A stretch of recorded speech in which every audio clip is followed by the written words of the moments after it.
Assalamualaikum warahmatullahi wabarakatuh. Perkenalkan, saya Cindy Cendekiawati, Koas Angkatan 40. Pada kesempatan kali ini, saya akan mempresentasikan jurnal reading dental radiologi yang berjudul Laporan Kasus Temuan Dental pada Diagnosis Hipoparatiroidisme Idiopatik dengan dosen pembimbing saya, Dr. Gigi Shanti Hairani, MSI. Jurnal ini membahas temuan dental pada hipoparatiroidisme idiopatik pada pasien laki-laki berusia 22 tahun. Hipoparatiroidisme umumnya lebih sering pada perempuan tanpa kecenderungan rasial. Pada kasus idiopatik biasanya terjadi pada anak-anak. Kasus ini diperkirakan telah ada sejak pasien anak-anak, namun baru diketahui setelah pasien berusia 22 tahun, dan kasus ini tidak umum karena ditemukan pada laki-laki. Pasien datang bersama ayahnya dengan keluhan tidak ada beberapa gigi dalam rongga mulut pasien. Riwayat keluarga pasien tidak dijumpai kelainan. Sebelumnya, pasien memiliki riwayat kejang epilepsi saat berusia 11 tahun dan pernah dirawat dengan obat antikonvulsan, namun kejang masih berulang 2-3 tahun setelahnya. Dan pasien pernah menderita katarak pada kedua matanya 1 tahun yang lalu, namun telah dilakukan perawatan bedah.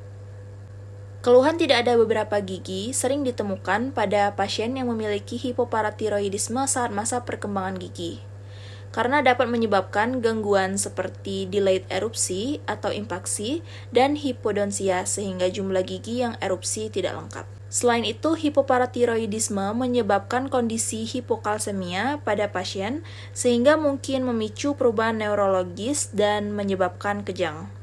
Perawatan yang tidak sesuai dapat menyebabkan kejang terjadi berulang, dan hipoparatiroidisme tidak terkontrol beresiko menyebabkan pembentukan katarak pada mata. Temuan ekstraoral, pasien memiliki perawakan yang pendek, dan tingkat kesadaran pasien dalam tingkat apatis, yang mana pasien memiliki kewaspadaan dan respon pertanyaan sedikit di bawah normal. Perawakan pendek pada pasien hipoparatiroidisme mungkin disebabkan oleh kadar paratiroid hormon yang rendah, sehingga resorpsi tulang menurun dan terjadi pengurangan laju remodeling tulang sejak pasien berusia 11 tahun saat pertama kali gejala hipoparatiroidisme muncul yang dapat mempengaruhi bentuk perawakan pasien. Dan tingkat kesadaran pasien yang apatis mungkin dipengaruhi oleh perubahan neurologis. Temuan intraoral, pasien memiliki jaringan lunak normal, diastema gigi anterior pada maksila dan mandibula, prolonged retention semua gigi decidui caninus dan molar kiri maksila, tidak ada gigi permanen semua molar 2 dan molar 3 kedua rahang, semua caninus dan premolar 1 maksila, premolar 2 kiri maksila, incisivus lateral kanan mandibula. Hipoparatiroidisme idiopatik yang terjadi pada masa perkembangan gigi akan menyebabkan anomali akar gigi pendek karena terjadi penyempitan foramen apikal sebelum akar terbentuk sempurna, sehingga menyebabkan potensi erupsi gigi secara alami tidak terjadi. Gangguan erupsi gigi permanen menyebabkan proses resorpsi akar fisiologis terhambat, sehingga pada kasus ini gigi decidui mengalami prolonged retention dan menyebabkan jumlah gigi permanen tidak lengkap, sehingga terjadi diastema. Berikut ini adalah gambaran radiografi panoramik. Pada gambar ini, terdapat kelainan secara generalized berupa hipoplasia enamel pada seluruh molar 3 yang belum erupsi. Ukuran gigi lebih kecil dari normal atau mikrodonsia. Pada mahkota gigi, enamel tidak terbentuk dan mahkota gigi berbentuk irregular. Pada gigi 18 dan 48, akar gigi belum terbentuk dan pada gigi 28, akar gigi sudah terbentuk hingga sepertiga tengah, serta foramen apikal masih terbuka lebar. Kemudian terdapat impaksi mesio-angular pada gigi 17, 14, 13, 23, 27, 37, 47, dan 48, dan impaksi distoangular pada gigi 18, 28, dan 34. Terdapat delayed eruption pada gigi 18, 17, 14, 13, 23, 24, 25, 27, 28, 34, 37, 47, dan 48. Terdapat anomali akar pendek pada gigi 17, 15, 14, 13, 23, 24, 25, 27, 34, 35, 37, 44, 45, dan 47. Kemudian terdapat prolonged retention gigi decidui 53, 63, 64, dan 65. Terdapat agenesis atau hipodonsia atau aplasia pada gigi 38 dan 42. Densitas serta arsitektur tulang kortikal dan trabekular yang normal pada maksila dan mandibula. Terdapat juga kondisi yang bukan merupakan khas lesi, yaitu ukuran gigi lebih kecil dari normal atau mikrodonsia dan mahkota gigi berbentuk peck shape pada gigi 12 dan 22. Kemudian gambaran radiografi periapikal pada foto pertama menunjukkan terdapat hipoplasia enamel pada gigi 18 yang belum erupsi. Ukuran gigi lebih kecil dari normal atau mikrodonsia. Pada mahkota gigi, enamel tidak terbentuk dan mahkota berbentuk irregular. Akar gigi belum terbentuk. Terdapat impaksi serta delayed erupsi pada gigi 18 dan 17. Terdapat anomali akar pendek pada gigi 17 dan 15 dan terdapat massa radiopak pada kamar pulpa gigi 16 berbatas jelas berbentuk bulat berjumlah 1 berukuran lebih kurang 3 mm. Pada foto periapikal kedua, terdapat prolong retention disertai resorpsi akar eksternal fisiologis pada gigi desidui 63, 64, dan 65. Terdapat impaksi mesioangular pada gigi 23. Terdapat delayed eruption pada gigi 23, 24, dan 25. Pada foto periapikal ketiga, terdapat hipoplasia enamel pada gigi 28 yang belum erupsi. Ukuran gigi lebih kecil dari normal atau mikrodonsia. Pada mahkota gigi, enamel tidak terbentuk dan mahkota berbentuk irregular. Akar gigi sudah terbentuk hingga sepertiga tengah dan foramen apikal masih terbuka lebar. Terdapat prolong retention disertai resorpsi akar eksternal fisiologis pada gigi 65.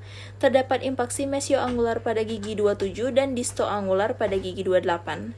Terdapat delayed eruption pada gigi 25, 27, dan 28. Terdapat anomali akar pendek pada gigi 25 dan 27. Terdapat massa radiopak pada kamar pulpa gigi 26. Berbatas jelas, berbentuk bulat, berjumlah 1, berukuran kurang lebih 1,5 mm.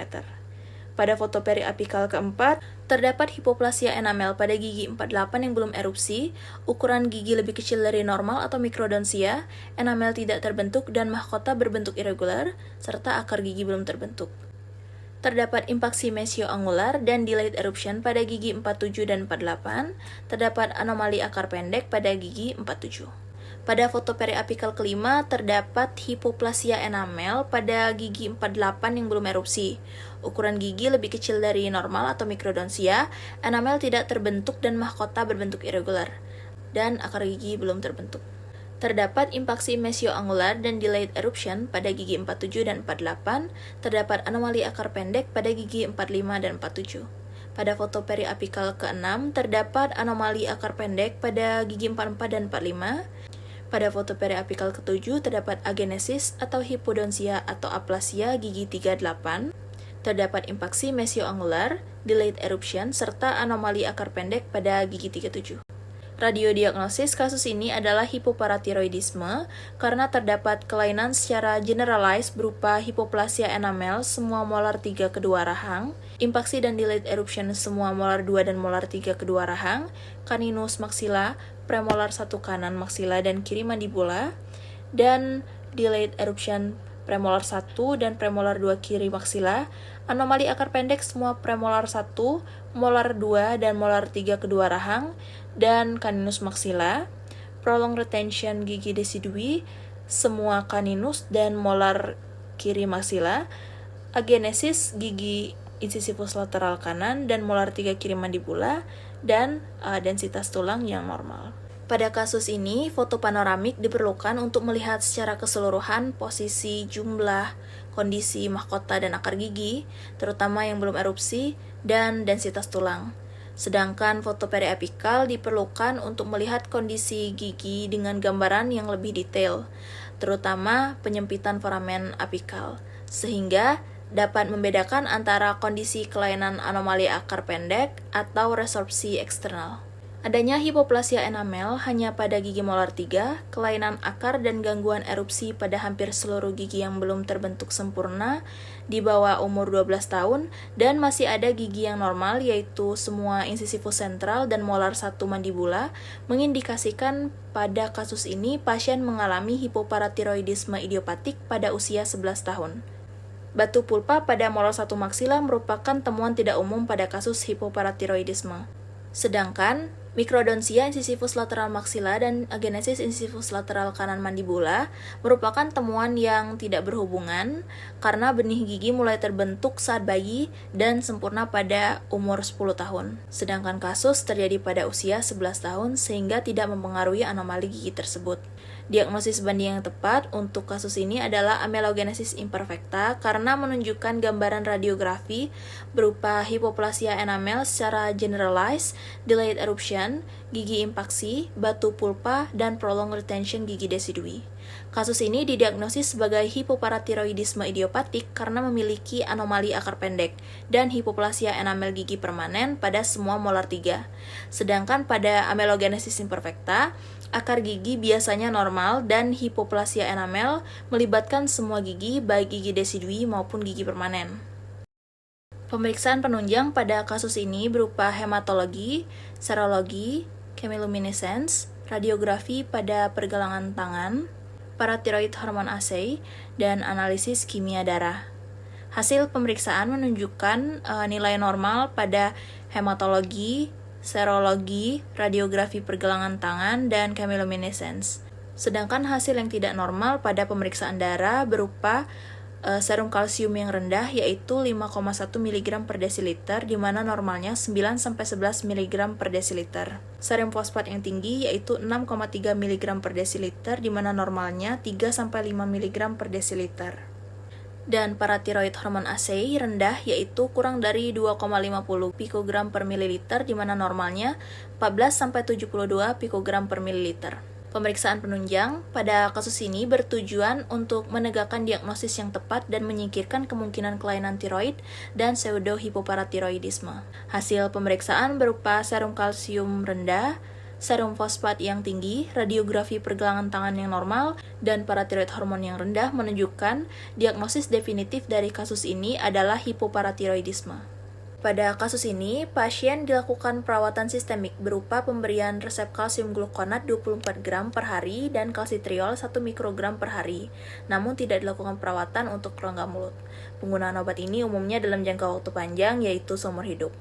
Perawatan yang seharusnya dilakukan pada kasus ini adalah ekstraksi prolonged retention gigi 53, 63, 64, dan 65, kemudian observasi gigi 24 dan 25 karena posisi giginya vertikal dan jarak oklusal dari puncak alveolar kira-kira kurang dari 3 mm sehingga masih memungkinkan terjadi erupsi spontan. Delayed eruption gigi 17, 14, 13, 23, 27, 34, dan 37 dapat dilakukan perawatan bedah disertai orthodontic traction, yaitu tindakan pembedahan disertai penarikan gigi yang belum erupsi ke posisi yang benar karena inklinasi gigi yang ke arah mesial distal dan terhalang oleh gigi lain atau tulang alveolar di atas oklusal atau insisal yang tebal.